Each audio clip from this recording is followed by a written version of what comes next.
大家好，我是武夷张鹏。现在呢，天气越来越热，马上进入夏季，又到了减肥的季节。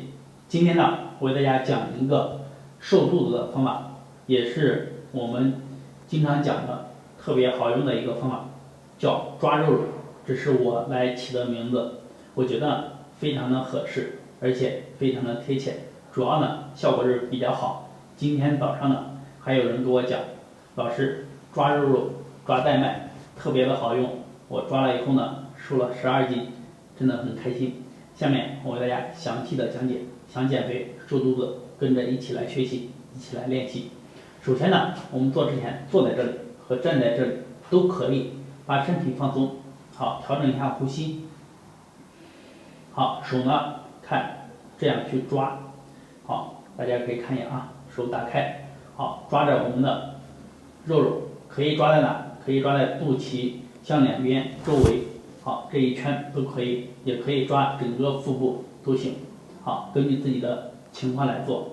好，先抓着，抓着以后呢，抓紧，好，大家可以看到抓紧，向外一，好，这样就是带一下，好，像你的抓丢，抓丢，抓丢，抓丢，好。这个非常简单，就是抓着我们的肉，然后向外带一下，1、2、3、4、5、6、7、8、9，而且呢非常的好做，但是呢刚开始做的时候呢，有些人因为你的腹部特别堵，才会导致你肥胖，这样的话你抓的时候就会痛，有些人抓完第二天肚皮可能都是手印青的。或者是发黑，基本上3到7天它自动就会消失了，然后你再抓它都不会有那个印子。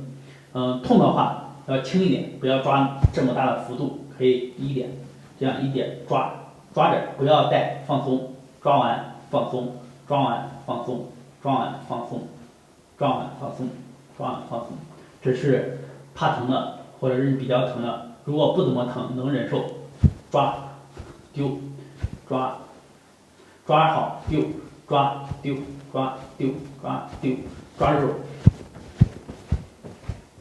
好，每一次做多少呢？根据自己的情况，你可以抓个100次，可以抓个300次，或者是把整个腹部全部抓到位，特别好。抓肉肉，瘦肚肚，这是我常说的一句话，效果呢非常好，谁用谁知道。